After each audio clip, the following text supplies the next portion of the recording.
নবী গো, বড় জ্বালা এই বুকে, আপনারে সালাম দিতে পারি না শান্তি মতো। পাশ থেকে বেদাত বেদাত চিৎকার ওঠে। ইয়া নবী কইয়া ডাক দিলে কয় মুশরিক।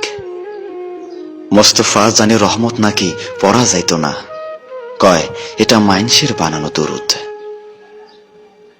কিন্তু আমি শুনছি শরফুদ্দিন বুসরিও একটা দরুদ বানাইছিলেন, মাওলায়া সাল্লি ওয়া সাল্লিম দিয়া শুরু। ওইটার ফেমাস লাইন মুহাম্মাদুন সাইয়্যিদুল কাওনাইন।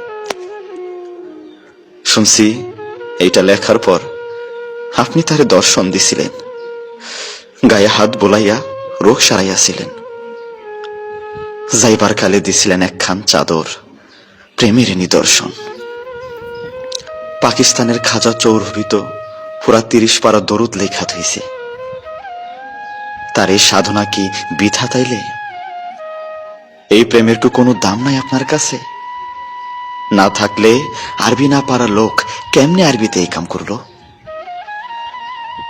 কোথাও যেন গোল পাইকা গেছে। কি একটা যেন হইছে আপনার উম্মতের মাঝে। কোনো এক চক্র যেন খুব গভীরভাবে তাগো বুক থেইকা আপনারে সরাইতে মরিয়া হইয়া কাজ করতেছে 100 বছর ধইরা।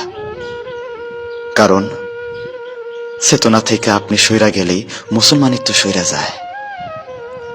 আপনার অনুভবের অনুপস্থিতি আর ইসলামের অনুপস্থিতি যে সমান্তরাল। আপনি না থাকলে যে ইসলামটাই অশ্বডিম্ব হইয়া যায়, অশ্বডিম্ব হইয়া যায়।